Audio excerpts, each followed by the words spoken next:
Welcome to my channel Bagish education. Bagish sir, উচ্চ মাধ্যমিক স্কুলের বাংলার শিক্ষক। আজকে আমি তোমাদের যে বিষয়টা নিয়ে আলোচনা করব সেটা ধ্বনি পরিবর্তন। আজকে বোর্ড ওয়ার্ক করে দেখাবো কিভাবে ধ্বনি পরিবর্তন শিখতে হয়। এখানে শুধুমাত্র নোটস বা বই থেকে পড়লে তোমরা কখনোই ধ্বনি পরিবর্তন শিখতে পারবে না, কারণ তোমাদের প্রশ্ন হয় নির্ণয়। তাই আজকে আমি তোমাদের যে বিষয়টা নিয়ে আলোচনা করবো তার নাম হচ্ছে ধ্বনি পরিবর্তন। ঠিক আছে? তো এই ধ্বনি পরিবর্তন এটা কাদের আছে তোমাদের প্রথমে জানিয়ে দিই। এই ধ্বনি পরিবর্তন তোমাদের আছে যাদের ক্লাসের, সেটা ক্লাস 8 বা অষ্টম শ্রেণী। অষ্টম শ্রেণী এবং নবম শ্রেণী উভয় ক্লাসের জন্য যে প্রথম পর্যায়ভিত্তিক মূল্যায়ন পরীক্ষা হচ্ছে 2025-এ, যেমন ক্লাস 8 পর্যন্ত নাম্বার ডবল হয়ে গেছে। অর্থাৎ আগে 15 ছিল, এবছর 30 পরীক্ষা হবে। ক্লাস 8 পর্যন্ত ডবল নাম্বার পরীক্ষা দিতে হচ্ছে। অবশ্য ক্লাস 9, 10 একই নাম্বার, অর্থাৎ 40 নাম্বারই তোমাদের পরীক্ষা দিতে হচ্ছে। এর মধ্যে ব্যাকরণ খুব গুরুত্বপূর্ণ বিষয়। আজকে তোমাদের ধ্বনি পরিবর্তন বিষয়টা নিয়ে বোর্ড ওয়ার্ক করাবো। খুব মন দিয়ে তোমরা শিখলে দেখবে খুব সহজে ধ্বনি পরিবর্তন আয়ত্ত করে ফেলেছো। যারা আমার পরিবারের সদস্য আছে মোস্ট ওয়েলকাম। এখনো যদি কোনো সদস্য আমার সাবস্ক্রাইব না করে থাকো, সাবস্ক্রাইব করো এবং অবশ্যই প্রিয় বন্ধু ও বান্ধবীদের মধ্যে শেয়ার করে দিও। চলো প্রথমে আমি ধ্বনি পরিবর্তন কাকে বলে। আমরা প্রতি মুহূর্তে অতি দ্রুত কথা বলার জন্য আমরা ধ্বনির পরিবর্তন করে থাকি। এই ধ্বনির পরিবর্তন আমরা কটা ভাগ, মূলত 3টে ভাগ। একটা হচ্ছে তোমার ধ্বনির আগম,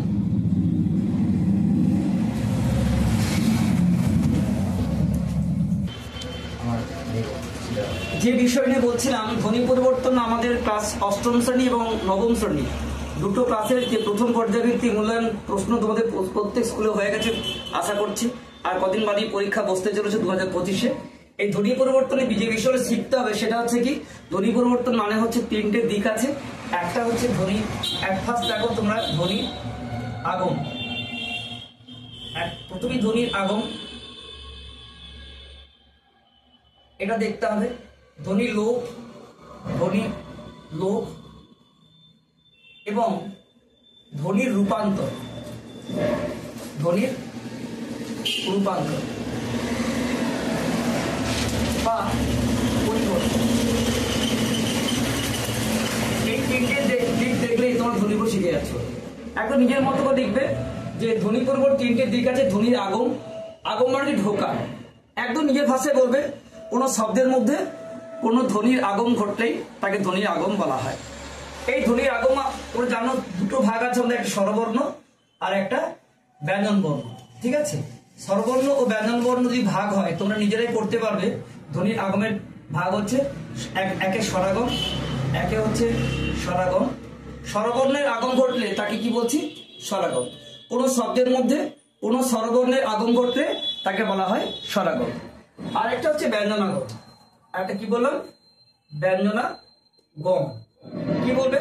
কোনো শব্দের মধ্যে, সবই শুরু করবে কোনো শব্দের মধ্যে কোনো ব্যঞ্জন বর্ণের আগম ঘটলে তাকে ব্যঞ্জনাগম বলা হয়। হয়ে গেল। তাহলে এটার বিষয়। এই স্বরাগমকে ভাগ করছে আবার 3টে ভাগে। আদি স্বরাগম, আদি স্বরাগম, আদি স্বরাগম, মধ্য স্বরাগম, মধ্য স্বরাগম এবং তোমাদের অন্তঃস্বরাগম এবং অন্তঃস্বরাগম। তাহলে বুঝতে পারছো যে স্বরাগমকে ভাগ করেছে 3টে ভাগে, আদি স্বরাগম, মধ্য স্বরাগম এবং অন্তঃস্বরাগম। শব্দের মধ্যে কোনো স্বরবর্ণের আগম ঘটলে তাকে আদি স্বরাগম বলা হয়। যেমন ধরো স্কুল, এই যে স্কুল থেকে যে বলছি, স্কুল থেকে স্কুল, স্কুল থেকে স্কুল। তাহলে এখানে এই যে রসই ঢুকলো কোন জায়গায় ঢুকেছে? একদম শুরুতে। শব্দের শুরুতে স্বরবর্ণ ঢুকলে তাকে আদি স্বরাগম বলা হয়। এইভাবে শব্দের মাঝে যদি কোনো স্বরবর্ণ ঢুকে তাকে বলা হয় মধ্য স্বরাগম। স্বরবর্ণের মাঝে কোনো স্বরবর্ণ ঢুকলে মধ্য স্বরাগম বা স্বরভক্তি বা বিপ্রকর্ষ বলা হয়। যেমন ধরো কর্ম, কর্ম থেকে করম, কর্ম থেকে করম। এই যে কর্ম আর র অ ঢুকলো, অটা কোথায় ঢুকেছে? মাঝে ঢুকেছে, তাই তো? তাহলে মাঝে কোনো স্বরবর্ণ ঢুকলে তাকে কি বলছে? মধ্য স্বরাগম। এবার কোনো শব্দের শেষে স্বরবর্ণ ঢুকলে তাকে বলা হয় অন্তঃস্বরাগম। যেমন বেঞ্চ, বেঞ্চ থেকে বেঞ্চি, বেঞ্চ থেকে বেঞ্চি। তাহলে বেঞ্চ, বেঞ্চি, ইটা কোথায় ঢুকেছে? তাহলে এখানে দেখো রস্বই ঢুকেছে। এই রস্বই স্বরবর্ণ কোথায় ঢুকেছে? স্কুল, স্কুল প্রথমে ঢুকে গেছে, তার জন্য আদি স্বরাগম। এই যে কর্ম করম কর্ম অর রয় হসন্ত আর এখানে অর প্লাস অর ঢুকছে, কর অর আর কর নিশ্চয় এক নয়। এই অটা কোথায় ঢুকলো? মাঝে ঢুকলো। মাঝে ঢুকলে কি বলছি আমরা? মধ্য স্বরগম। আর স্বরবর্ণ শেষে ঢুকলে কি বলি? অন্ত স্বরগম।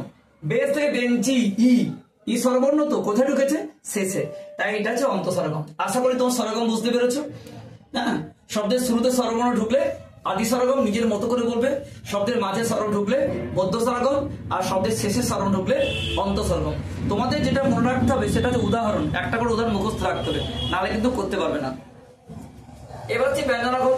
ব্যঞ্জনাগমকে আমরা ভাগ করছি দুটো ভাগে, আদি ব্যঞ্জনাগম, তোমরা নিজেরাই বলতে পারবে আদি ব্যঞ্জনা গম, তারপরে মধ্য ব্যঞ্জনাগম, মধ্য ব্যঞ্জনা গম এবং অন্ত ব্যঞ্জনা গম, অন্ত ব্যঞ্জনা গম।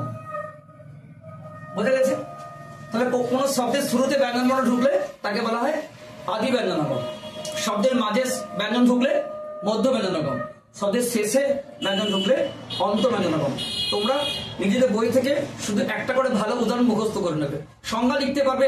আমি যেটা বলছি শুধু বুঝে নেবে যে ব্যঞ্জন বর্ণটা যদি প্রথমেই ঢুকে সেটাকে বলছি আমরা আদি ব্যঞ্জনাগম। যেমন উদাহরণ তোমরা বলো, রোজা, ওঝা, ও জায়গা, ওঝা থেকে রোজা, এখন রোজা রাখছে মুসলিমরা, ওঝা থেকে রোজা, তাহলে অ থেকে র ব্যঞ্জন বর্ণ কোথায় ঢুকেছে? শুরুতে। তার ব্যঞ্জন বর্ণ প্রথমে ঢুকলে আদি ব্যঞ্জনাগম।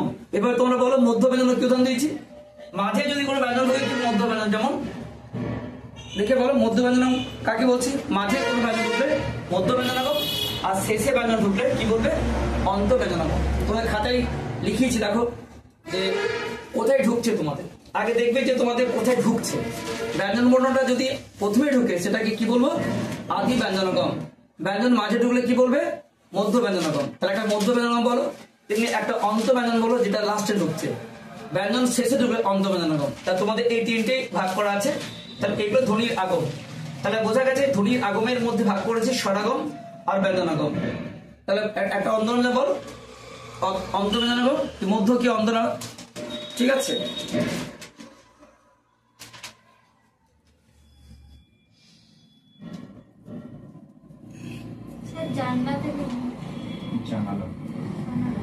আছে ওটা কি অন্তরা কি লেখা আছে? মধ্য ব্যঞ্জনাগম বলছি, লিখেছি বইটা করে বইটা হয়তো পর আদি মধ্য সব লিখেছি তো। লিখি মধ্য পরেরটা মধ্য কি আছে? শ্রীগাল থেকে শ্রিয়াল, অম্ল থেকে অম্বল। আর শেষেরটা কি আছে? শেষেরটা আছে জমি থেকে জমি, খোকা থেকে খোকন। ঠিক আছে, বুঝে নিচ্ছি। তা বলতে পারেন না তখন। তা দেখো অবশ্যই তোমাদের আদি ব্যঞ্জন বলেছি, মধ্য ব্যঞ্জন দেখো শ্রীগাল, শ্রীগাল থেকে শিয়াল, শ্রীগাল থেকে শিয়াল। তাহলে এখানে অন্তস্থ ঢুকেছে কোথায়? মাঝে। তাহলে মাঝে অন্তস্থ ব্যঞ্জন বর্ণ, ঠিক আছে? সেরকম অন্তমের লাস্ট হবে খোকা, খোকা থেকে তোমরা হয়তো বলছো খোকন, তাহলে ক্ষয়কার ক দন্তন্য, এই দন্তনটা কি লাস্টে ঢুকেছে নাকি? তাহলে জমি থেকে জমিন এরকম আসছে, জমি, আমি জমি বলছি, জমি থেকে জমি, তাহলে একইভাবে লাস্টে দন্তন্য আসছে। এই নটা কিন্তু অন্ত ব্যঞ্জনাগম। তাহলে ব্যঞ্জন বর্ণ প্রথমে ঢুকলে সেটা আদি ব্যঞ্জনাগম, ব্যঞ্জন বর্ণ মাঝে ঢুকলে মধ্য ব্যঞ্জনাগম, শেষে ঢুকলে অন্ত ব্যঞ্জনাগম, ঠিক আছে? তো যাই হোক,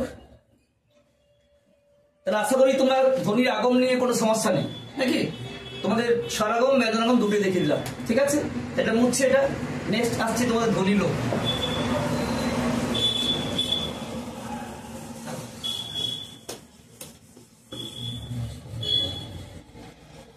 নেক্সট তোমাদের কি আছে? ধ্বনিলোক।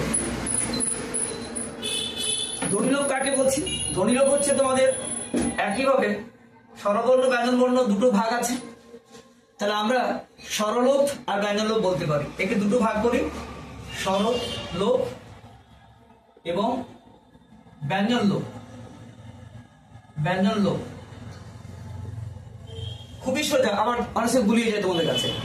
তাহলে কি দেখতে পাচ্ছ যে আমরা যে ধ্বনির মধ্যে স্বরবর্ণ ব্যঞ্জন দুটো ভাগ আছে, তাহলে যদি কোনো শব্দের মধ্যে স্বরবর্ণ লোপ পায় তাকে স্বরলোপ বলা হয়, আর যদি কোনো শব্দের মধ্যে ব্যঞ্জন লোপ পায় তাকে বলা হয় ব্যঞ্জন লোপ, তাই তো? তো এরও তিনটে ভাগ আছে, দেখো নিশ্চয়ই। আদি স্বরলোপ, উদাহরণ দাও আমাকে, বই থেকে মুখস্থ করতে পারো। আদি স্বরলোপ, অলাবু থেকে কি বলবে? লাও। তাহলে এই যে অটা লোপ পেলো, কোথায় লোপ পেয়েছে? প্রথমে শব্দের শুরুতে স্বরবর্ণ লোপ পাচ্ছে বলে এটা আদি স্বরলোপ। এভাবে তোমাদের কি আসবে? মধ্য স্বরলোপ। শব্দের মাঝে কোনো স্বরবর্ণ লোপ পেলে তাকে বলা হয় মধ্য স্বরলোপ। শব্দের মাঝে স্বরবর্ণ লোপ পেলে বলা হয় মধ্য স্বরলোপ। যেমন কি হবে? জানালা থেকে জানালা, রাইট, জানালা, ঠিক বলেছো। জানালা থেকে বলো জানলা, ঠিক আছে। আচ্ছা, বলে রাখি আমি এখন ক্লাস করছি তো একদম সুকান্ত ভবন, বিষ্ণু স্টেশন রোড। স্টুডেন্টদের লিখিয়েছি এবং বোঝাচ্ছি এবং ওরা সত্যি সুন্দর উত্তর দিতে পারছে, এই জন্য সত্যি ধন্যবাদ। তো এই যে মধ্য স্বরূপ কি পাচ্ছি? জানলা থেকে জানলা, বুঝে নাও যে জানালা থেকে জানলা। এখানে দেখো এই আটা কিন্তু এখানে আর নেই, এখানে কিন্তু চলে গেছে। তাহলে আ স্বরবর্ণ লোপ পাচ্ছে বলে এটাকে কি বলছি আমরা? মধ্য ব্যঞ্জন লোপ। ঠিক সেভাবে আমরা যদি কোন শব্দের শেষে স্বরবর্ণ লোপ পাই তাকে বলি অন্ত স্বরলোপ। কাকে বলছি? কোন স্বরবর্ণ যদি শেষে লোপ পায় তাকে বলা হয় অন্ত স্বরলোপ। যেমন বলো, হ্যাঁ, রাশি থেকে, ঠিক বলেছো, রাশি থেকে রাস, একদম ঠিক বলেছে, রাশি থেকে রাস। ওরা সুন্দর বুঝে গেছে, রাশি থেকে রাস। তাহলে এখানে দেখতে পাচ্ছ এই ইটা কিন্তু পরবর্তীকালে নেই, তাহলে এটা এই শেষে স্বরবর্ণটা লোপ পেয়েছে। তাহলে আবার বুঝে নাও, এখানে অলাবু থেকে লাও, স্বরবর্ণ অ প্রথমেই লোপ পেয়েছে, তাই আদি স্বরলোপ। জানলা থেকে জানলা, স্বরবর্ণ মাঝে লোপ পেয়েছে, মধ্য স্বরলোপ। আর রাশি থেকে রাস, স্বরবর্ণ শেষে লোপ পেয়েছে, তাই এটা অন্ত স্বরলোপ। তাই সংজ্ঞায় কি বলবে? স্বরবর্ণ প্রথমে লোপ পেলে কোনো শব্দের আদি স্বরলোপ। মেনলি উদাহরণ মুখস্থ রাখবে, অলাবু থেকে লাও, বুঝে গেছে নিশ্চয়ই। মধ্য স্বরলোপ কাকে বলে? কোন শব্দের মাঝে কোন স্বরলোপ পেলে তাকে মধ্য স্বরলোপ বলা হয়। যেমন জানলা থেকে জানলা, আকারটা মাঝে লোপ পেয়েছে, তেমনি অন্তঃস্বর কাকে বলছি? শব্দের শেষে স্বরবর্ণ লোপ পেলে তাকে বলা হয় অন্তঃস্বরলোপ। যেমন দ্বিতীয় হচ্ছে রাশি থেকে রাস, এখানে ইটা শেষে লোপ পেয়েছে। আশা করি তোমরা বুঝতে পেরেছো স্বরলোপ বলতে কি বোঝায়। এবার তোমাদের আসছি ব্যঞ্জন লোপ।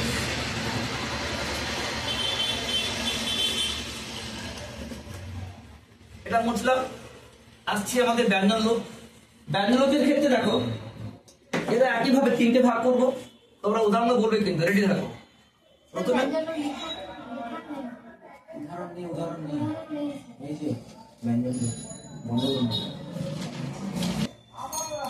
এখন ব্যঞ্জন লোপটা তোমাদের এভাবে কোনো ভাগ করা হয় না, তাই তোমাদের স্পেসিফিক ভাগ করতে যেও না।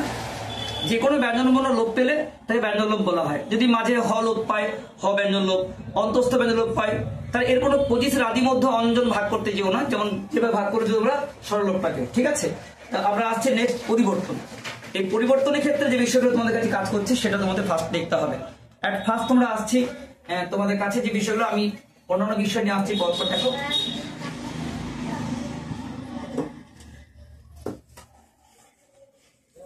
অনেকগুলো বিষয় আছে। এক নম্বর হচ্ছে অপিনিহিতি।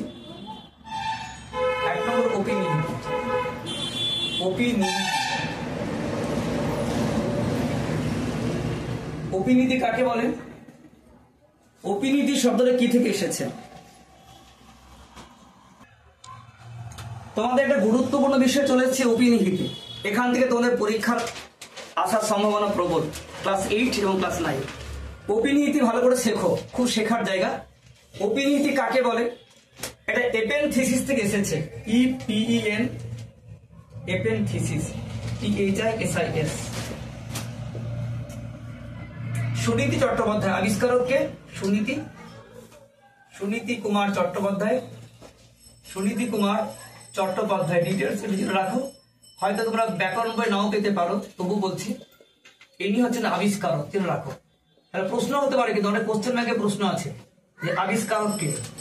তাহলে এই যে ওপেনিহিতি কি থেকে এসেছে? এপেনথিসিস। এপেনথিসিস, এপেন মানে কি? আগে। এপেন মানে আগে, আর থিসিস মানে কি? স্থাপন। ঠিক আছে। আবিষ্কারককে কি বললাম? সুনীতি কুমার চট্টোপাধ্যায়। ঠিক আছে, মুখে বলছি, ভালো করে খাতা লিখে নিতে পারো তোমরা। তাহলে সুনীতি কুমার চট্টোপাধ্যায় আবিষ্কারক হচ্ছে কিসের? এপেনথিসিস। তাহলে শব্দের মধ্যে রস্বই বা রস্ব থাকলে তাকে আগের থেকে উচ্চারণ করে ফেলা যে রীতি, তাকে বলা হয় অপিনিহিতি। এটা তো তোমাদের সংজ্ঞায় লিখাতে হবে বা পাবে, এটা দিয়ে তো শিখতে পারবে না। কিন্তু আমি তোমাদের যেটা বলবো, এটা পৃথিবীর কোনো শক্তি নেই তোমাদেরকে আটকে যাওয়ার। কারণ মন থেকে বলছি, কোনো বই থেকে বলছে না। খুব মন দিয়ে বোঝো, এটা কিন্তু কোনো বই পাবে না। আমি বুঝবো কি করে এটা অপিনিহিতি? আমি লিখে দিচ্ছি যে দুটি ব্যঞ্জন বর্ণের মাঝে, দুটি ব্যঞ্জনের মাঝে রস্বই বা রস্য থাকলে, কি বললাম? এটা মূল শর্ত, ভালো করে জানাবো। দুটি ব্যঞ্জনের মাঝে রস্বই বা রস্য থাকলে অপিনিহিতি হবেই। কি বললাম? দুটি ব্যঞ্জনের মাঝে রস্বই রস্য থাকলে অপিনিহিতি হবে। তাই অপিনিহিতি দুই প্রকার, রস্বইকারে অপিনিহিতি আর রস্যকারে অপিনিহিতি। ঠিক আছে, এটা কিন্তু সংজ্ঞা নয়, পরীক্ষায় সংজ্ঞা লিখে আসবে না। সংজ্ঞায় তো বলছে শব্দের মধ্যে রস্বই বা রস্য থাকলে আগের থেকে উচ্চারণ করে ফেলা যে রীতি, তাকে বলা হয় অপিনিহিতি। এটা বাংলাদেশ বা পূর্ববঙ্গের কথ্য ভাষা, ওটা কোনো শব্দের মধ্যে রস্বই বা রস্য থাকলে যেখানে উচ্চারণ করা দরকার ওই জায়গায় উচ্চারণ করার মতো ধরতে হতে থাকে না, ওটা একটা বর্ণ বলার পরেই এটা ঢুকিয়ে দেবে। ঠিক আছে, কোনটা? এই রস্বই বা রস্য। কি করে বুঝবে এটা অপিনিহিতি? আচ্ছা, কইরা বলো তো তোমরা, কইরা কেন অপিনিহিতি? চোখ বন্ধ করে। না, মাঝে রস্বই আছে, কো আর র ব্যঞ্জন বললো, মাঝে কি আছে? রস্বই। তাই দুটি ব্যঞ্জনের মাঝে রস্বই থাকলে অপিনিহিতি হবেই। আচ্ছা, তুই বলিস সাউথ, এটা কেন অপিনিহিতি? রস্য আছে মাঝে। ব্যাস, রস্য আছে। তাহলে চেনার উপায় খুব সহজ, মাঝে রস্বই রস্য থাকলে অপিনিহিতি হবেই। তোমরা অনেক স্টুডেন্টরা আছো, আমরা চাকরি পরীক্ষা দেখেছি যে বড় সংজ্ঞা মুখস্থ করে কিন্তু করতে পারে না, ধরতে পারে না। কিন্তু এত সহজ ট্রিক্স যে দুটো ব্যঞ্জনের মাঝে রস্বই রস্য থাকলে অপিনিহিতি হবে, এর বাইরে অপিনিহিতি নেই। তাহলে আমরা যদি এটা ভালো করে মনে রাখি যে দুটো ব্যঞ্জনের মাঝে রস্বই রস্য থাকলে অপিনিহিতি হবে, তাহলে আমাদের ব্যাকরণে কেউ আটকাতে পারবে না, কোনো শক্তি নেই, তাই না? তাহলে এটা বুঝতে হবে।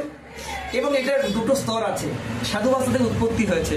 যখন তোমার কইরা দেবে তখন তুমি লিখতে হবে কোরিয়া। সাধু ভাষায় এটা পূর্ণাঙ্গ রূপ কি হবে? তোর সবাই জানো কোরিয়া, কোরিয়া থেকে কইরা, কোরিয়া থেকে কইরা। তাহলে এটাকে কি বলছি? সাধু ভাষা, এটার নাম সাধু। আর এটা কি বলো? এটা অপিনিহিতি। অপিনিহিতি কি থেকে আসে বলো? সাধু থেকে আসে। অপিনিহিতি করতে হলে তোমার প্রথমে একটা সাধু করতেই হবে। এবার এটা তো সবাই জানো যে এই কইরাটা কি থেকে আসছে? কোরিয়া। বই তোমরা করতে পারবে যে বইলা বললাম, বইলা বললাম তো সবাই জানো কি করবে? বইলা কি করবে? সবাই জানো বলিয়া। এটা বলিয়া থেকে বইলা। চইলা কি করবে? চলিয়া থেকে চইলা। ধইরা, ধরিয়া। মইরা, মরিয়া। করিয়া, কইরা। তা খুব সহজ। এবং তোমরা এটা একটা সাধু, এটা কি দিকে আছে? সাধু থেকে, সাধু থেকে সাউথ। তাহলে দেখো প্রত্যেক ক্ষেত্রে বুঝতে পারছো যে এই রস্বই রস্য যেখানে উচ্চারণ হওয়া উচিত সেখানে না হয়ে আগের থেকে হচ্ছে। সাধু, সাধু যখন বলছি সাধ উ, আর সাউথ বলছি সা উদ হ, তারপর আগের থেকে উচ্চারণ করছে। কোরিয়া, কর ইয়া, ক ই র আ, তাই না? বলিয়া, বল ইয়া, ব ই ল আ। তাই যেখানে রস্যই রস্য আছে তৃতীয় বর্ণ থেকে টেনে এনে আমরা দ্বিতীয় বর্ণে ঢুকিয়ে দেব। এই যে টেনে আনছি রস্যই রস্য, এই রিলেভেলটা হচ্ছে অপিনিহিতি, আর কিচ্ছু না। বাংলাদেশের যারা ইস্ট বেঙ্গলের আছেন কথা বলেন, পদ্মা নদী মাঝি উপন্যাসে আছে তোমাদের হালার মাছ ধরে দুধ নাই, ইলিশের মাছ ধরে পড়ে গেছে প্রচুর। তা এই সমস্ত কথা বলে অপিনিহিতি ভাষায়। নেক্সট তোমাদের আসছে অভিশ্রুতি। খুব মন দিয়ে শেখো অভিশ্রুতি কাকে বলে। অভিশ্রুতি আমরা সংজ্ঞায় বলি অপিনিহিতি জাত রস্বইকার বা রস্যকার পূর্ববর্তী স্বরবর্ণের সঙ্গে মিলিত হয়ে একা বা ওকারে পরিণত হয়। আমি লিখালে তোমার সংজ্ঞাটা লিখাবো, বই থেকেও হবে, কিন্তু এটা দিয়ে তোমরা বুঝতে পারবে না। আমি তোমাদের যেটা বোঝাবো সেটা কোনো বই থেকে নয়, সেটা আমার মন থেকে। আবার বলছি, তোমরা খুব সহজ ঠিক ধরে রাখো কিভাবে শিখবে অভিশ্রুতি। দেখো লিখে দিচ্ছি, দুটি ব্যঞ্জনের মাঝে দুটি ব্যঞ্জনের মাঝে একার থাকলে অভিশ্রুতি হবে। দুটি ব্যঞ্জনের মাঝে একার থাকলে অভিশ্রুতি হবেই। কি বললাম? শুধুমাত্র একার। দুটি ব্যঞ্জনের মাঝে করে মোরে, আচ্ছা বলো তো এগুলো কেন অভিশ্রুতি? করে, বলে, চলে, ধরে, কেন অভিশ্রুতি? দুটি ব্যঞ্জনের মাঝে একার আছে, তা করে, বলে, ধরে, চলে যা থাকবে সব অভিশ্রুতি। তাহলে এই যে সূত্র আছে যে দুটি ব্যঞ্জনের মাঝে একার থাকলে অভিশ্রুতি হবেই। এবার এই অভিশ্রুতি তিনটি স্তর আছে। কি কি বলতো?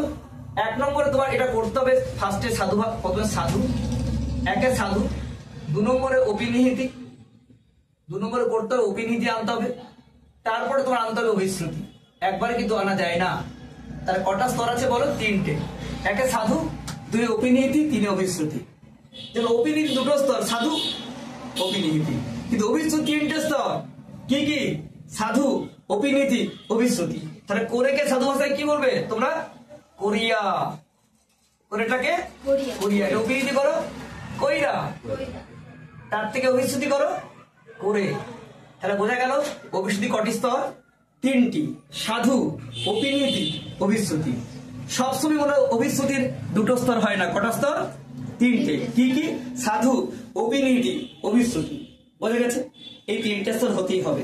এই ভাষায় কারা কথা বলে? আমরা, পশ্চিমবঙ্গের লোকেরা। পশ্চিমবঙ্গের কথ্য ভাষা অভিশ্রুতি, আমরা এগুলো বলি, তাই না? আর অভিনীতি কারা কথা বলে? বাংলাদেশ, পূর্ববঙ্গ যারা লোক আছেন তারা। আমরা কিন্তু বলি অভিশ্রুতি ভাষায়। পশ্চিমবঙ্গের কথ্য ভাষা বা রাঢ়ী উপভাষা, এটা বঙ্গালী বা বাংলাদেশ, এটা রাঢ়ী বা পশ্চিমবঙ্গ।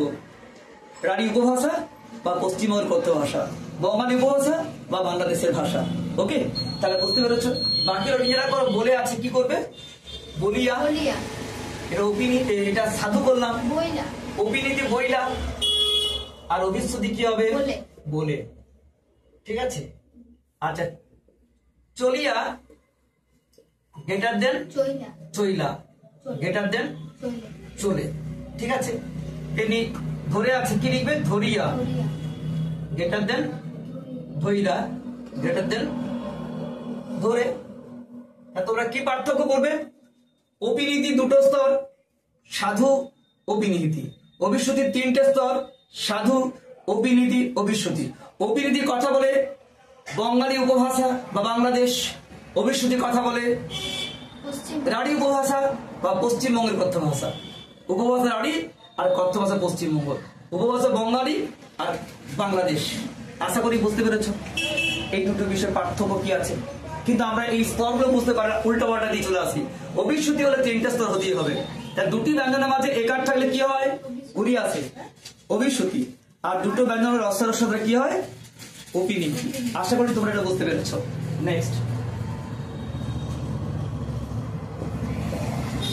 নেক্সট আসছি তোমাদের সমীভবন বা স্বরভক্তি আসছি। স্বরভক্তি কাকে বলছি? আমরা বলি সংযুক্ত ব্যঞ্জনবর্ণকে ভেঙে তার মধ্যে স্বরবর্ণের প্রবেশ করলে তাকে স্বরভক্তি বলে। সংযুক্ত ব্যঞ্জন ভেঙে তার মধ্যে স্বরবর্ণ ঢুকলে সেটা স্বরভক্তি হবেই। ঠিক আছে? যুগ্ম ব্যঞ্জন ভেঙে দিচ্ছি, দিয়ে স্বরবর্ণ ঢুকিয়ে দিচ্ছি। যেমন ধরো ভক্তি, ভক্তি থেকে কি হবে? ভকতি, ভক্তি থেকে ভকতি। তাহলে ভক্তি কি হবে? এই যে ভক অ ঢুকলো না, এই বিশ্লেষণ করি, তোমরা বর্ণ বিশ্লেষণ ক্লাস 6 করেছো। ভক্তি ভয়াসন্ধ প্লাস অ প্লাস ভ, অক প্লাস তি, অক প্লাস তি, এটা ভক্তি তো। আর ভকতি কি হচ্ছে? ভকতি বলে কি হবে? ভয়াসন্ধ প্লাস কি হবে? অ plus ভয়াসন্ধ plus ভক plus ভয়াসন্ধ plus E. খেয়াল রাখো, ভক্তি, তাহলে এটা অক হচ্ছে। অকের পরে কিন্তু অনেক ভালো করে ভক্তি আর ভকতি দুটো কিন্তু পার্থক্য আছে। এই যে অটা ঢুকলো, এই অটা কোথায় ঢুকেছে বলো? এই অটা কিন্তু মাঝে ঢুকেছে। তাহলে এই সংযুক্ত ব্যঞ্জন ভেঙে তার মধ্যে স্বরবর্ণ ঢুকলে তাকে বলা হয় স্বরভক্তি। স্বরভক্তির আরেক নাম তো জেনে রাখো, পরীক্ষায় আসে, অপর নাম কি পরীক্ষায় প্রশ্ন আসে, উত্তর হবে বিপ্রকর্ষ। এটা আসবেই, ক্লাস 8 এবং 9 মনে রাখো, পরীক্ষা আসবে। যারা ক্লাস 8 এবং 9 পড়ছো, বারবার ধরে বলে রাখছি, কিন্তু যে স্কুলের প্রশ্ন হোক না কেন, এই প্রশ্ন দিতে বাধ্য তোমাদের কাছে যে স্বরভক্তির অপর নাম কি। ভালো করে, খুব ইম্পর্টেন্ট, ভিভিআই স্টার দিয়ে ফেললাম তোমাদের কাছে ভালো করে মনে রাখার জন্য, যে স্বরভক্তির অপর নাম কি। কোশ্চেনটা কি হবে, অপর নাম কি। সামনে তোমাদের পরীক্ষা, তোমাদের কিন্তু এই প্রশ্ন কিন্তু অনেক স্কুলে করতে পারে, কারণ এখন প্রত্যেক স্কুল কোশ্চেন করছে, বোর্ডের প্যাটার্ন নিয়ম মেনে করবে। তাতে করে এটা গুরুত্বপূর্ণ বলে দেওয়া আছে, স্বরভক্তির অপর নাম কি হবে, বিপ্রকর্ষ বা মধ্য স্বরগম। এটা কিন্তু, এবং সংজ্ঞাটা বলেছি, সংযুক্ত ব্যঞ্জন ভেঙে তার মধ্যে স্বরবর্ণ ঢুকলে তাকে বলা হয় স্বরভক্তি। ভক্তি মানে কি, বিভাজন। স্বরভক্তি মানে কি, স্বর সহযোগী বিশ্লেষণ। তাহলে এইভাবে এই যে ভক্তি ভকতি, জন্ম জনম, কর্ম করম, ধর্ম ধরম, প্রত্যেকবারে মাঝে অ ঢুকছে। ধর্ম ধর্ম ধর, অর অ, অর এর মধ্যে অ বেরোচ্ছে না, অটা আগে বেরোলে ক্ষতি না, পরে বেরোচ্ছে না। কর আর কর এক নয়, ধর আর ধর, কর আর কর, মর আর মর একই। মর্ম মরম, ধর্ম ধরম, জন্ম জনম। রবীন্দ্রনাথের গানও প্রচুর আছে, ইচ্ছে করে উনি ভুল বলেছেন, কাজে এটা সঙ্গীত মাধুর্যের জন্য ইচ্ছে করে ভুল বলি আমরা। এটা হচ্ছে তোমাদের স্বরভক্তি বা বিপ্রকর্ষ বা মধ্য স্বরগম। আশা করি বুঝতে পেরেছো। আসছি পরে তোমাদের নেক্সট বিষয়, সেটা হচ্ছে সমীভবন। আসছে সমীভবন, এখান থেকে তোমাদের প্রশ্ন আসে পরীক্ষায়, এটাও তোমাদের ভেরি ভেরি ইম্পর্টেন্ট। সমীভবন থেকে প্রশ্ন আসে। প্রথমেই যাই, এর অপর নাম কি আছে জেনে রাখো। অপর নাম ফার্স্টেই জেনে রাখো, অপর নাম কি। অপর নাম পরীক্ষায় আসতে পারে কিন্তু ভিভিআই। এর নাম ব্যঞ্জন সংগতি, খাতায় লিখে রাখতে পারো, ঠিক আছে। ব্যঞ্জন সংগতি লেখা আছে, না থাকলে লিখে রাখতে পারো ব্যঞ্জন সংগতি বা সমীকরণ। এটা পরীক্ষায় কি প্রশ্ন হয় তোমাদের, যে আগেই এই ইম্পর্টেন্ট প্রশ্নটা, সমীভবনের অপর নাম কি। উত্তর হচ্ছে ব্যঞ্জন সংগতি বা সমীভবন। আমি তো লিখালে ফার্স্টে লিখাবই, শুধু বোঝাবার স্বার্থে বলছি যে এর নাম হচ্ছে সমীভবন। সমস্ত জায়গাতে আছে, কিন্তু ক্যাপচার করার জন্য বলছি, তোমাদের এটা খেয়াল রাখতে হবে। আচ্ছা, সমীভবন কাকে বলছি আমরা, খুব ভালো করে বোঝো, খুব জটিল। একবার যদি ওই মানে জটটা খুলে ফেলেছো না, বিরাট ইন্টারেস্ট পেয়ে যাবে। কিন্তু আমি জানি সমীভবন একটা এমন জিনিস, চাকরি পরীক্ষা পর্যন্ত অনেকেই করতে পারে না, বোঝার জন্য স্টেপ বাই স্টেপ উঠে যায়, কিছুই বোঝে না। তো এক্ষেত্রে কি দেখতে পাচ্ছি আমরা অনেক পরীক্ষা দেখেছি, রিসেন্ট আমাদের পরীক্ষা হলো, অনেকগুলো জব পরীক্ষা হলো, তো তাতে করে এগুলো পড়তে পারছে না। তারা অনেক ডিগ্রি অর্জন করেছে, ডিগ্রি অর্জন করলেই তো হবে না, শিখতে হবে ব্যাপারটা। তাই সেজন্য এটা কাকে বলছি আমরা, দুর্বল ব্যঞ্জনের বিরক্তি। আমরা দেখবে একটা ব্যঞ্জনের উচ্চারণ দুর্বল, আর একটা ব্যঞ্জনের উচ্চারণ সবল। দুর্বল কি হয়, এই পৃথিবী থেকে বিলুপ্ত হয়ে যায়। আর সবল কি হয়, দুর্বলকে গ্রাস করে ওই জায়গা দখল করে নেয়। তোমরা ডারউইন মতবাদে পড়েছো, দুর্বলরা এই পৃথিবীতে বিলুপ্ত হয়ে যাবে, আর সবলরা এই পৃথিবী থাকবে। যে লড়াই করতে পারবে সে থাকবে, ঠিক আছে। স্যার, সমীভবন ব্যঞ্জন সংগতির অপর নাম বলেছিলেন সমীকরণ। হ্যাঁ, এটা হচ্ছে সমীকরণ। হ্যাঁ, এটা সমীকরণ, ঠিক বলেছো, একদম ঠিক। সমীভবন, ব্যঞ্জন সংগতি বা সমীকরণ, ঠিক আছে। তাহলে আমরা কি দেখতে পাচ্ছি, যদি একটা দুর্বল ব্যঞ্জন বিলুপ্ত হয় আর প্রভাবিত স্বরের সাম্যতা লাভ করে, তাহলে আমাদের বলা হয় সমীভবন। এই সমীভবন দেখো 3 প্রকার হয়। আমি একটা ভাগটা লিখে দিচ্ছি, একটা প্রগত সমীভবন, একটা পরাগত সমীভবন, আর একটা কি বলবে, অন্যান্য সমীভবন। এই 3টে ছাড়া এদের নাম করে ডাকা যাবে না, সমীভবন বললে হবে না। হয় বলতে হবে প্রগত, না পরাগত, না অন্যান্য। যখনই বলবে প্রগত সমীভবন কি পরাগত বা অন্যান্য সমীভবন, খেয়াল রাখো। যেমন ধরো পক্ক, দেখো প কয়েব, ভালো করে বোঝো, প কয়েব থেকে প কয়েব। দেখো এখানে খুব মন দিয়ে বোঝো, উদাহরণ দিয়ে শিখে যাবে। প কয়েব, যারা ফাইট করছে তাদের দুজন ফাইট করে, আর একজন নিউট্রাল থাকে, নিউট্রাল বাদ দিচ্ছি, পটা নিরপেক্ষ, নিউট্রাল। এই ফাইট যে আমাদের তিনজন লোক থাকে, একদল বলে আমি লড়াই করবো না, আমি নিরপেক্ষ। আর একজন ক্ষমতা কম থাকলেও লড়াই করে, আর বেশি থাকলেও লড়াই করে, বারবার হেরে যায় তবুও লড়াই করতে ছাড়ে না। আরেকজন মারামারির মধ্যে নেই। তাহলে দেখতে পাচ্ছি যে এই বিষয়টা খেয়াল রাখতে হবে, যে এই জায়গাগুলো খেয়াল রাখতে তোমাকে, হ্যাঁ, যে কি কি ঘটছে। তাহলে আমরা এই যে ক এবং ব, এই ক আর ব কি বললাম, ক আর ব, এই কটা হচ্ছে কি বললাম, এই কটা আর বয়ের মধ্যে লড়াই চলছে। কি বললাম, ক আর বয়ে লড়াই চলছে। কেন বলছে, এখানে দেখো ক আর ক আছে, কি নেই বলো তো, ভালো করে বলো, কি নেই, ব নেই। তাহলে বটা কি হলো, এই ক ব কে গ্রাস করে নিয়েছে, দিয়ে ডবল হয়ে গেছে। তাহলে এই যে লড়াই হচ্ছে এর নাম পূর্ববর্তী ব্যঞ্জন, যা লড়াই করছে তার নাম দাও, এর নাম পূর্ববর্তী ব্যঞ্জন। আর যে লড়াই করছে তার নাম কি দেবে, পরবর্তী ব্যঞ্জন। এই নামটা না দিলে শিখতে পারবে না। কি বলবে তোমরা, যারা লড়াই করে তাদের প্রথমটার নাম পূর্ববর্তী ব্যঞ্জন, আরেকটার নাম কি বলবে, পরবর্তী ব্যঞ্জন। তাহলে এখানে কি হচ্ছে বলো, পূর্ববর্তী ব্যঞ্জন আর পরবর্তী ব্যঞ্জন লড়াই চলছে। ক আর বয়ের মধ্যে ব দুর্বল চলে গেল আর ক সবল ডবল হয়ে গেল। তাহলে পূর্ববর্তী ব্যঞ্জন পরবর্তী ব্যঞ্জন গ্রাস করছে, বুঝলে কিনা বলো। খাতা লিখলে হবে না, ক কয় ব ক কয় ক, কি দেখতে পাচ্ছ যে এখানে কিন্তু ব নেই। তার মানে পূর্ববর্তী গ্রাস করলে কি হয়, প্রগত। যে গ্রাস করছে, কে চলেছে দেখবো না, কে আছে এই পৃথিবীকে সবল, তাকেই তুমি দাম দেবে। তুমি যদি অলসতা করে না মাথায় ঢোকাও তো লাভ কিছুতে নেই, তুমি দুর্বল হয়ে যাবে। সবল হতে মাথায় ঢোকাতে হবে। তাহলে কে সবল এখানের মধ্যে, এখানে নিশ্চয়ই ক সবল। তাহলে ক পূর্ববর্তী না পরবর্তী, কটা যেহেতু লড়াই করছে ক আর ব, এদের মধ্যে প্রথমটার নাম পূর্ববর্তী, দ্বিতীয় নাম পরবর্তী। তাহলে কটা কি, পূর্ববর্তী। তাহলে পূর্ববর্তী ব্যঞ্জন গ্রাস করলে প্রগত, কি বললাম, পূর্ববর্তী ব্যঞ্জন গ্রাস করলে প্রগত, আর পরবর্তী ব্যঞ্জন গ্রাস করলে পরাগত। তাহলে এখানে প্রগত কি বললাম, যদি পূর্ববর্তী ব্যঞ্জন গ্রাস করে। তাহলে প্রগত কাকে বললাম, যদি আমরা সংজ্ঞায় বলেছি, সবাই লেখাও আছে খাতায়, পূর্ববর্তী ব্যঞ্জন গ্রাস করলে, খুব ছোট্ট করে, পূর্ববর্তী ব্যঞ্জন গ্রাস করলে। কি বললাম, যদি কোন শব্দে পূর্ববর্তী ব্যঞ্জন গ্রাস করলে তাকে বলা হয় প্রগত। তাহলে এখানে পূর্ববর্তী ক গ্রাস করছে পরবর্তী ব্যঞ্জন, পরবর্তী ছেড়ে দাও, পূর্ববর্তী গ্রাস করলে প্রগত, এইটুকু বলো। এটা পরাগত কাকে বলছি না, পরবর্তী ব্যঞ্জন গ্রাস করলে। সংজ্ঞায় কি বলেছি, পরবর্তী ব্যঞ্জন গ্রাস করলে। তাহলে পরবর্তী ব্যঞ্জন গ্রাস করলে সেটা পরাগত সেবন হবেই। যেমন তো আমি বলছি যে গল্প, গপ্প, তাহলে ল আর প ফাইট হচ্ছে নাকি, কি দেখছো তোমরা এখানে, ল আর প। লটা কি নাম দেবে, যে প্রথমটা আছে তার পূর্ববর্তী, যা লড়াই করে তার প্রথম একটা নাম পূর্ববর্তী, আর পটা কি বলবে, পরবর্তী। আর গ কে নিউট্রাল বলবে, ওরা যেমন ছিল বসে গেছে, গ বাদ, গ নিউট্রাল, নিজের জায়গায় বসে গেছে। কিন্তু ফাইট কার সঙ্গে কার হচ্ছে বলো, ল এর সঙ্গে প। তাহলে আমরা কি দেখছি, ল আর প এর মধ্যে প, তাহলে ল চলে গেছে। তার মানে এখানে পরবর্তী গ্রাস করছে, পরবর্তী প, দেখো পরবর্তী গ্রাস করছে। তাহলে পরবর্তী গ্রাস হলে কি হয়, পরাগত।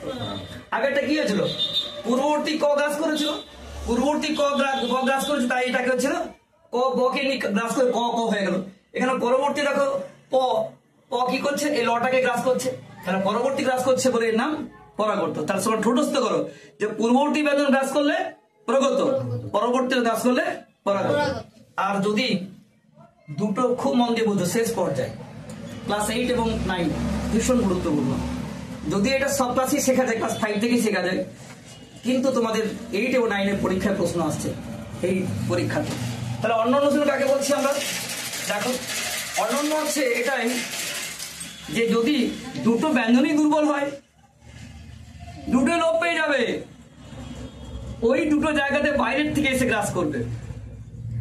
এখানে কিন্তু বাইরে থেকে আসেনি, একজন গ্রাস করছে, এবার দুজনই দুর্বল, দুজনই মরে যাবে। তাহলে ওই জায়গাতে কেউ দখল করতে আসবে, দুজন আসবে, নতুন করে আসে বলে এর নাম অনন্য। অনন্য মানে নতুন করে আসা। দেখো দেখো ব খণ্ড তো দন্তস্ব র, ভালো করে বোঝো, বৎস, একটু মনটা খুলে রাখো, বুঝে যাবে। ব আর খণ্ড তো বাদ দাও, এই তো স্বরবর্ণ বাদ দাও, ব আর র ধরো, ব আর র কে ধরো, ব আর র কিন্তু নিউট্রাল নাকি, বসে গেছে। তাহলে এখানে খণ্ড তো দন্তস্ব, আর এখানে কি আছে বলো, চ আর ছ, বুঝতে পারছো। ব আর র নিউট্রাল যেমন ছিল বসে গেছে, এখানে কি ছিল বল মাঝে, খণ্ডত্ব দন্তস্ব, এখানে কি দেখছো, চ ছ। তাহলে এখানে এই দুটোর মধ্যে একটাও নেই, এটাও নতুন এটাও নতুন, হ্যাঁ কি না। তাহলে এই যে নতুন করে আসছে এটা অন্য, তাহলে দুটো দুর্বল ব্যঞ্জন যদি দুটো ব্যঞ্জনই দুর্বল হয় তারা বিলুপ্ত হয়ে যাবে, সেই জায়গায় দুটো নতুন করে আসবে, এই নতুন করে আসছে বলে এর নাম অনন্য সমীহন। বোঝা গেছে? এরকম অনেক উদাহরণ থাকে, যেমন বৎসর মহোৎসব, ধরো মহোৎসব, মহোৎসব থেকে একই রকম ভাবে মোৎসব বলি। আমি একটা উদাহরণ দিচ্ছি। মোৎসব কি হবে দেখো, ম আর ব খণ্ডত দন্তস্ব লোপ পাচ্ছে, একই ভাবে দেখো চ আর ছ ঢুকছে। হ্যাঁ, এরকম প্রচুর উদাহরণ আছে তোমাদের। এবার কয়েকটা এক্সাম্পল করাই, যেমন ধরো আমি পদ্ম, প দয় ম থেকে প দয় দ, তোমরা বলো যে এটা কোন সমীকরণ? এখানে দ আর ম আছে, আর এখানে দ আর দ আছে, আমি দেখিয়ে দিচ্ছি, বলো কোন সমীকরণ হবে? ও আর প নিউট্রাল, দটা পূর্ববর্তী, মটা পরবর্তী, আর এখানে দুটোই দ আছে, মানে দুটোই পরবর্তী আছে। বলো এটা কি হচ্ছে? একদম প্রগত না পরাগত না অনন্য? প্রগত সমীহ। প্রগত। প্রগত, তো এই তিনটি নাম বলতো, প্রগত না পরাগত না অনন্য? তাহলে এটা প্রগত, কারণ পূর্ববর্তী দ কি বলছো, পরবর্তী মকে গ্রাস করছে, তাই এটা তোমাদের কাছে একদম ঠিক বলেছো, এর নাম প্রগত, প্রগত সমীকরণ। তোমাদের এরকম পরীক্ষায় প্রশ্ন আসবে, আসলে শিখে গেছো, তোমরা নিজেরাই বলতে পারলে, এটা তোমাদের লেখানো ছিল না, তাই না? তাহলে বুঝতে পেরেছো, ব্রেন খোলা রাখলেই বুঝে যাবে। আমি আরেকটা বলতে দেখো, সেকেন্ড অপশন দেখো, তারপর আমি বলছি দেখো, পাঁচ সেট থেকে 5 সেট, 5 সেট থেকে 5 সেট, দেখো 5 সেট, আমরা 5 সেট বলি। তাহলে এখানে দেখো আমি দেখেছি প আর র নিউট্রাল, দুটো দন্ত শেষ এসেছে, আর এখানে ছিল না, হ্যাঁ ঠিকই বলছি, এখানে ও আর ও নিউট্রাল, তাহলে এখানে এটা দন্তস্ব, এটা দন্তস্ব, আর এটা চ, এটা স, পূর্ববর্তী চ, পরবর্তী দন্তস্ব, তা কি হবে? হ্যাঁ, কারণ পরবর্তী দন্তস্ব গ্রাস করছে পূর্ববর্তীকে, তাই এখানে আর চ নেই। তা কে গ্রাস করলো? এটা যে গ্রাস করছে, পরবর্তী দন্তস্ব গ্রাস করছে, তাই এটা তোমরা ঠিক বলেছো, পরাগত সমীকরণ। তারপর ঠোঁটস্থ লাগবে, যে পূর্ববর্তী গ্রাস করলে প্রগত, পরবর্তী গ্রাস করলে পরাগত, নাকি? আচ্ছা, উৎসব, উৎসব থেকে উৎসব, তাহলে এখানে দেখো খণ্ডত্ব বাদ, এখানে খণ্ডত্ব দন্তস্ব, এখানে চ আর এখানে চ আর ছ, চ ছ, এগুলো নিউট্রাল, মাঝে চ ছ, আর এরা কি হয়েছে বলো? এটা উৎসব, উৎসব খণ্ডত দন্তস্ব ছিল, দুটোই চলে গেছে, দিয়ে এখানে চ ছ এসেছে, বলো রাইট, অনন্য সমীকরণ, কারণ দুটোই চলে গেছে, খণ্ডত্ব দন্তস্ব একটাও নেই, তার জায়গায় কি ঢুকেছে? চ ছ, তা নতুন করে এসেছে বলে এটা অনন্য। শিখে গেছে তোমরা, এই যে বলতে পারছো, এটা হচ্ছে শেখা, এটা শেখা, এটা মুখস্থ নয়, ঠিক আছে? এটাই আমার বৈশিষ্ট্য, যে আমার ক্লাস করলে সারা পশ্চিমবঙ্গের এমন কোনো ছেলে মেয়ে যে শিখতে পারে না, বুঝতে পারে না, শুধু মনটা খোলা রাখতে হবে।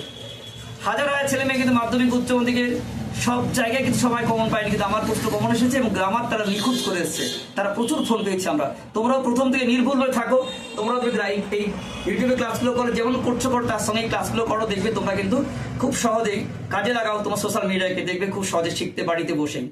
তো যাই হোক, আজকে তোমাদের এই বিষয়টা বলে দিলাম সৈয়ন পর্যন্ত, কতখানি ধৈর্য তোমাদের আছে সেটা জানার বিষয়। আমি তো এক নাগাড়ে করে দিলে হবে না, তবু আমি খুব সহজে অনেকটা টানতে পেরেছি তোমাদের কাছে, এই সমীকরণটা বলেছি। এরপরে আর দুটো বিষয় চট করে বলে এই জায়গাটা শেষ করে দিয়ে দেখো, তোমাদের কাছে খুব গুরুত্বপূর্ণ, সেটা হচ্ছে শিখে যাবে বর্ণ বিপর্যয়, 3টে বলে শেষ করে দেবো। বর্ণ বিপর্যয়, ঠিক আছে, বর্ণ বিপর্যয় এই বিষয়টা এতই গুরুত্বপূর্ণ যে আমরা যদি এই গ্রামারে বেশটাই না, যদি ক্লাস 5 থেকে এটা শেখা উচিত। আমরা অন্ধের মতো মানে বই থেকে উত্তর করে দিই, শিখি না তো কিছু। এই বর্ণ বিপর্যয় বা ধ্বনি বিপর্যয় এটা খুব গুরুত্বপূর্ণ বিষয়, বা ধ্বনি বিপর্যয়। এখন তোমরা জানো ধ্বনি বিপর্যয় আর বর্ণ বিপর্যয় কিন্তু একই জিনিস। মুখে বলি ধ্বনি আর খাতায় লিখি বর্ণ, কখন মুখে বললাম ধ্বনি লিখলাম, সেটা বর্ণ হলো। তাহলে ভুল বলি বলে ভুল লিখি, তাহলে দুটি বর্ণের স্থান পরিবর্তন হলেই ধ্বনি। আমরা কি বলেছি যে সংজ্ঞাটা কি হবে? দুটি বর্ণের স্থান পরিবর্তন। যদি লিখা না থাকে লিখে দেবে, দুটি বর্ণের স্থান পরিবর্তন। দুটি বর্ণের স্থান পরিবর্তন হলে বর্ণ বিপর্যয় হবে। কি বললাম? দুটি বর্ণের স্থান পরিবর্তন হয়ে বর্ণ বিপর্যয় হবে, লিখা না তা লিখে নিও। এইটুকু মাত্র সংজ্ঞা বললাম। যেমন দেখো তোমরা হদ থেকে দহ, দুটি বর্ণের স্থান পরিবর্তন হলে বর্ণ বিপর্যয় হবে। বর্ণ বিপর্যয় কাকে বলে? দুটি বর্ণের, খাতায় বোর্ডে লিখে দিচ্ছি, দুটি বর্ণের স্থান পরিবর্তন। ভালো করে বোঝো, হদ থেকে দহ, তাহলে এখানে হ দ আর এখানে দ হ। কি দেখছো? প্রথমে কি আছে হ, পরে কি আছে দ। এখানে প্রথমে কি দ, পরে হ, তাহলে হ দ দ হ। তাহলে দুটো বর্ণের স্থান পরিবর্তন, হ্যাঁ কি না? এরকম অনেক বিষয় আছে। যেমন ধরো রিক্সাতে কি হয়, এগুলো ক্লাস 5 এর ব্যাকরণ থেকে দেওয়া আছে। ছেলেমেয়েরা না শিখে করে আর ভুল করে, খুব শেখা দরকার। রিক্সা কেন? দেখো রিক্সা কি হয়, ক আর স, আর রিস্কা কি বলো, রি নিউট্রাল কস আর দেখো স কো, হ্যাঁ কি না? রিক্সা কস, রিস্কা স কো। তাহলে কি দেখতে পাচ্ছি আমরা? প্রথমে ক পরে স, এখানে প্রথমে স পরে ক, তাহলে কস স কো। এরকম প্রচুর বিষয় আছে। রিস্কা, ট্যাস্কি, ম্যাক্সি, আল্লাহ, প্রচুর আছে। আমরা অনেক সময় দেখেছি খুব যানজটে যখন ওই নাইটি বিক্রি হয়, তোমরা যদি দেখবে খুব যানজটে আছে তো সেই সময় কলকাতার মতো জায়গায় তুমি যদি বলো ট্যাক্সি, কেউ শুনতে পাবে না। কি বলতে হবে? ট্যাক্সি। তোমার কানে কি আসবে? ট্যাক্সি। ভুল বলতে হবে। নাইটি বলে কেউ শুনতে পাবে না। কি বলতে? ম্যাক্সি। তোমার কানে ম্যাক্সি। যেমন ট্রেন যখন চলে তখন আমরা কি বলি? ট্রেন চলাকালীন যখন পাতিলেবু বিক্রি হয়, তখন যখন ট্রেনটা থেমে থাকে তখন কি বলে? পাতিলেবু চাই, পাতিলেবু। আর ট্রেনটা চললে কি বলে? পা তুলে দেবো। তোমার কানে কিন্তু আসবে পাতিলেবু। অর্থাৎ ইচ্ছে করে ভুল বলতে হবে, নাহলে কেউ শুনতে পাবে না। আবার ট্রেন থামলে কিন্তু পাতিলেবু বলে না, মেরে ফাটিয়ে দেবে। তাই আমাকে ঠিক করতে হয় যে আমার এখন চুপচাপ আছে, আমি ট্যাক্সি স্টাইলে বলতে পারি। প্রথম গোলমাল হচ্ছে ট্যাক্সি, তুমি কিন্তু ভুল শুনবে না, ঠিক শুনবে। তাই এইগুলো কিন্তু প্রত্যেকটা ধ্বনি পরিবর্তন, এগুলো কিন্তু সত্যিকারের মজার না, বাস্তব বলছি। কলকাতার ছেলেমেয়েরা জানে কখন কোনটা বলতে হয়। তাই যখন চুপচাপ ফাঁকা জায়গা ট্যাক্সি, এখন প্রথম গোলমাল হচ্ছে ট্যাক্সি, ইচ্ছে করে বলে না, শুনতে পাবে না তুমি। এগুলো হচ্ছে ধ্বনি পরিবর্তন, ঠিক আছে? এটা বর্ণ সংকোচ আছে। দেখি অনেক সময় অনেক ছোটগুলোকে ছোট করে বলে দিই। যেমন এখন বর্তমানে জামাইবাবুকে আদর করে সবাই বলে না, হনুমান জাম্বুবান, এসব না বলে জামাইবাবু, এত কে বলে? কি বলে? জাম্বু, হনুমান জাম্বুবান বলে রাখে, ছোট করে বর্ণ সংকোচ। এরকম অনেক বিষয় আছে। যাই হোক, এগুলো হচ্ছে বর্ণ সংকোচ, ধ্বনি পরিবর্তন ঘটিয়ে আমরা কিন্তু এইসব কথা বলে থাকি। আশা করি তোমরা এটা বুঝতে পেরেছো। মজার ছোট দু একটা কথা বললাম। নেক্সট আসছি তোমাদের কাছে। দেখো কি বলবো, নাসিক কি ভবন।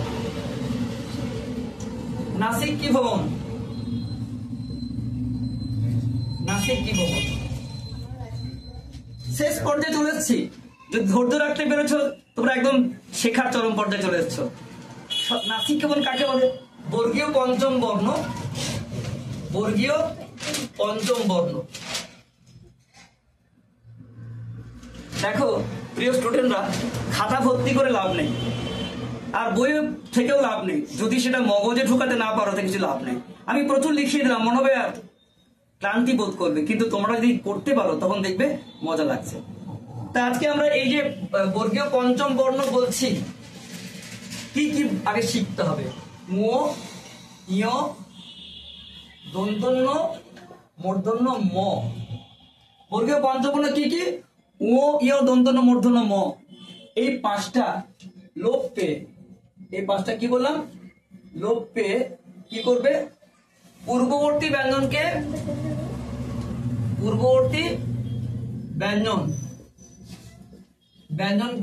কি করবে? অনুনাসিক করবে। অনুনাসিক মানে কি বলতো?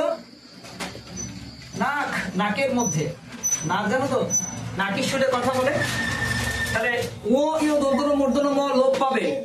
আমরা সংজ্ঞায় লিখাই যে বর্গীয় পঞ্চম বর্ণ ও, ইয়, দন্তন্য, মূর্ধন্য, ম লোপ পেয়ে পূর্ববর্তী ব্যঞ্জনকে যদি অনুনাসিক করে দেয় তাহলে সেটা কি হবে? শতনাসিক। তাহলে বর্গীয় পঞ্চম বর্ণ অর্থাৎ কি বলবে? অর্থাৎ ও, ইয়, দন্তন্য, মূর্ধন্য, ম লোপ পেয়ে পূর্ববর্তী ব্যঞ্জনকে অনুনাসিক করলে তাকে নাসিক কি ভবন বলে, তাকে নাসিক কি ভবন বলে। ভালো করে শিখে যাও, কারণ উদাহরণটা শেখা যায় না। যেমন দেখো, যেমন দন্ত থেকে দাঁত, ভালো করে বোঝো। এই দন্তনকে এর মধ্যে পড়ছে তো, আমি লিখে দিয়েছি বর্গীয় পঞ্চম বর্ণ। এটা কিভাবে লোপ পাবে? লোপে কি করে পূর্ববর্তী ব্যঞ্জনকে অনুনাসিক বা চন্দ্রবিন্দু করবে। দেখো দন্ত থেকে দাঁত, সরি দন্ত থেকে দাঁত, তাহলে এখানে দেখো দন্তন থেকে চলে গেছে, এখানে দন্তন আছে নেই তো, তাহলে এখানে দন্তন অবলুপ্ত হয়েছে, দিয়ে কি হয়েছে পূর্ববর্তী ব্যঞ্জন কি দ, তো এই দয়ের মাথায় কি বসে চন্দ্রবিন্দু। তাহলে বর্গীয় পঞ্চম লোপ পাবে, দিয়ে পূর্ববর্তী ব্যঞ্জন যেটা আছে মানে দ, তার মাথায় চন্দ্রবিন্দু বসবে। তাহলে বর্গীয় পঞ্চম বর্ণ অর্থাৎ ও ইয় দন্তন মূর্ধন্য ম লোপ পেয়ে পূর্ববর্তী ব্যঞ্জনকে অনুনাসিক, যার নাম নাকের, অনুনাসিক মানে নাকের মধ্যে, অনুনাসিক মানে কি নাকের, নাকি উচ্চারণ, অনুনাসিক মানে সহজ ভাষায় বলছি নাকি, নাকি মানে নাকের মধ্যে, নাকি উচ্চারণ। ম ইয় দন্তন মূর্ধন্য ম নাকের মধ্যে বেরোয় বলে নাকি সুর বলি আমরা, তাই না? তাহলে এই বর্গীয় পঞ্চম বর্ণ লোপ পাবে, দিয়ে পূর্ববর্তী স্বরবর্ণকে অনুনাসিক করবে। এটাই দন্ত দন্তন্য লোপ পাচ্ছে, পূর্ববর্তী আমরা লিখিয়ে দিয়েছি কিন্তু বোঝার জন্য বলছি, আবার লেখার দরকার নেই, যারা খাতা ঠিক আছে। আবার নাসিক কি লিখেছে বোঝার জন্য বলছি। এবার দেখো, তাহলে বর্গীয় পঞ্চম বর্ণ লোপ পেয়ে পূর্ববর্তী ব্যঞ্জনকে অনুনাসিক করলে নাসিকীয়ন বলা হয়। আরেকটি বিষয় লিখেছো শত নাসিকীয়ন কাকে বলে। শত না থাকো জেনে রাখো, এটাও ক্লাস 5 থেকে থাকে। শত নাসিক কি ভবন দেবে আমাদের বাংলা ব্যাকরণে প্রচুর আছে, সাবজেক্ট ত্রুটি হচ্ছে এটাই, ক্লাস 5 থেকে ব্যাকরণে এসে প্রশ্ন দেয়, অথচ ব্যাকরণের সিলেবাসে নেই, তার মানে বেস্টে দুর্বল হয়ে যায়। তা আমাদের এগুলো শিখতে হবে। শত নাসিক কি ভবন ক্লাস 8 এবং 9 গুরুত্বপূর্ণ। নাসিক কি ভবন পাশে আছে শত নাসিক ভবন।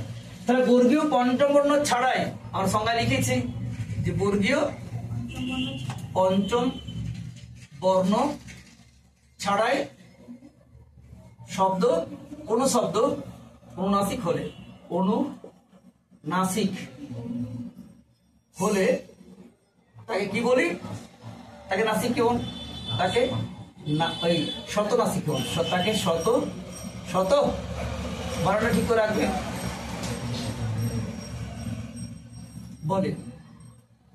তাহলে বর্গীয় পঞ্চবর্ণ ছাড়াই মানে ও দন্তন মূর্ধন্য ম নেই, তাও চন্দ্রবিন্দু হচ্ছে, নাকি হচ্ছে, তাই স্বতঃস্ফূর্ত নিজের থেকে হচ্ছে বলে এর নাম শত নাসিকী ভবন। যেমন দেখো হাতি, আচ্ছা হাতির মধ্যে কি তোমরা বর্গীয় পঞ্চবর্ণ পাচ্ছ কোথাও? নিশ্চয়ই নেই, তবুও চন্দ্রবিন্দু হবে। হাতিকে আমরা হাতি কোত্থেকে চন্দ্রবিন্দু চলে এলাম, তাহলে বর্গীয় পঞ্চবর্ণ ছাড়াই হচ্ছে, তাই এটা শত নাসিকী ভবন, হ্যাঁ কি না? আচ্ছা হাসপাতালের মধ্যে কি তোমরা পাচ্ছ কোনো বর্গীয় পঞ্চবর্ণ? দেখো হাসপাতাল, কিন্তু আমরা কি বলি হাসপাতাল, চন্দ্রবিন্দু দিতেই হবে। এটা শিখলাম কোথায়? ঝাড়খণ্ডীদের কাছে, অর্থাৎ যারা এখানে সাঁওতাল কোল ভীমমুন্ডা এদের ভাষা আমরা শিখেছি, চন্দ্রবিন্দু কথা বলা। হাসপাতাল কি কাদা, কয়েকটা জায়গার কাদা, দাড়ি অঞ্চল লোকেরা বলে কাঁদবি না, কাঁদবি না, কাদা। আমরা আবার কাদা বলে জলমাটি কাদা বুঝে বসে থাকি, ক্রন্দন বুঝবো না, কিন্তু আমরা কি বলি কাদাকে কাদা, কাদা থেকে কাদা, চন্দ্রবিন্দু দিয়ে হবে। এই চন্দ্রবিন্দু ছিল কি বর্গীয় বন্ধন আছে কি, তাই কাদা থেকে কাদা। আচ্ছা উল্টে দাও, হ্যাকার দন্ত হাসা, রানী বা কলকাতা লোকের কি বলে হাসা, হাসবি না। আর ঝাড়খণ্ডী যারা আছে এলাকার মানুষ, বিশেষ করে বাঁকুড়া, পুরুলিয়া, বীরভূম এলাকার মানুষরা কি বলে হাসবি না, ওরা বলে কাঁদবি না, আমরা কাঁদবি না, হাসবি না, হাসবি না। আর হাসপাতাল, হাসপাতাল, হ্যাঁ ছেলে হাসকে, পুরুষ হাসকে হাসা, আর মেয়ে হাসকে হাসি, হাসা হাসি, হাসা হাসা। আমরা হাসা লাফিং বুঝে বুঝতে পারবো, পুরুষ জাতি বুঝবো না, পুরুষ জাতির যে হাসকে হাসা, আর মেয়ে জাতি হাসকে হাসিন বলি, কিন্তু আমরা হাসা, আবার লাফিং সেটাও হাসা, সবই চন্দ্রবিন্দু, কোনটা কি বলে আমরা বুঝি না, সবই এক লিখে দিই। তো এরকম আমাদের অভ্যেস আছে চন্দ্রবিন্দু ঢোকানো, এগুলোকে আমরা বলছি সব শত নাসিকী ভবন। তার বর্গীয় পঞ্চবর্ণ ছাড়াই কোনো শব্দ অনুনাসিক হলে তাকে বলা হয় শত নাসিকী ভবন। আশা করি তোমরা বুঝতে পেরেছো। আরেকবার লাস্টলি আমি কি কি বিষয় শেখালাম বলে দিই। অপিনিহিতি, অভিশ্রুতি, স্বরসঙ্গতি, স্বরভক্তি, সমীভবন, নাসিক্যভবন, শতনাসিক্যভবন, ঠিক আছে। এবং তোমাদের পাশাপাশি সমীভবন, বিষমীভবন থাকতে পারে। যদি দুটি একটু বলে দিই, বিষমীভবন, সমী হলো উল্টোটা, বিষমীভবন শুনে তো শিখেছো, তার উল্টোটা দেখো বিষমীভবন। বা দেখো বড়দা, বড়দা থেকে বড় দাদা, তাহলে বড় দাদা থেকে বড়দা, ঠিক আছে। তাহলে একই রকম দুটি বর্ণের লোক পাচ্ছি, এগুলো কিন্তু অনেক সময় বিষয় হয়ে থাকে। তাই আজকে তোমাদের আর বেশি বড় করছি না। তাহলে আমি আজকে যে বিষয়টা নিয়ে বললাম আর বর্ণ বিপর্যয় বলেছি, তাহলে আমরা কি কি আসছি তোমাদের এগুলো তৈরি করে রাখো। কি কি? অপিনিহিতি, অভিশ্রুতি, স্বরসঙ্গতি, স্বরভক্তি, সমীভবন, বিষমীভবন, বর্ণাগম, বর্ণলোপ। বর্ণ তিনটে করে ভাগ আছে, আদি স্বরগম, মধ্য স্বরগম, অন্ত স্বরগম। আদি ব্যঞ্জনগম, মধ্য ব্যঞ্জন, অন্ত ব্যঞ্জনগম, নাকি? লোপের ক্ষেত্রে আদি ব্যঞ্জন, মধ্য ব্যঞ্জন, অন্ত ব্যঞ্জন, আদি স্বরলোপ, মধ্য অন্ত স্বরলোপ। হয়ে গেল তো? এই লোকগুলো দেখতে পাচ্ছি শিখিয়েছি তোমাদের। আজকে টোটাল যে ধ্বনি পরিবর্তন চ্যাপ্টারটা খুব সহজ করে ছোটোর মধ্যে আনলাম। আশা করি বুঝতে পেরেছ, এবং অবশ্যই কমেন্টে জানিও। যদি প্রবলেম থাকে একটা টপিক ধরে আনবো, আরো ডিটেলসে শেখাবো। যদি ইচ্ছা থাকে অবশ্যই তোমার শিখে যাবে, শুধু শেখার ব্যাপার। আমার টার্গেট ছিল পুরো অধ্যায়টাকে একটা ক্লাসের মধ্যে আনা, তার জন্য খুব দ্রুত গতি শেখাতে হয়েছে এক্সপ্রেসের মতো। এটাকে আবার পার্ট ভাগ করে শেখাবো, যদি তোমরা নিখুঁত ভাবে এখন শিখতে চাও। ক্লাসটি কেমন লাগলো অবশ্যই তো জানিও, এবং প্রিয় বন্ধু ও বান্ধবীদের শেয়ার করো। Best of luck.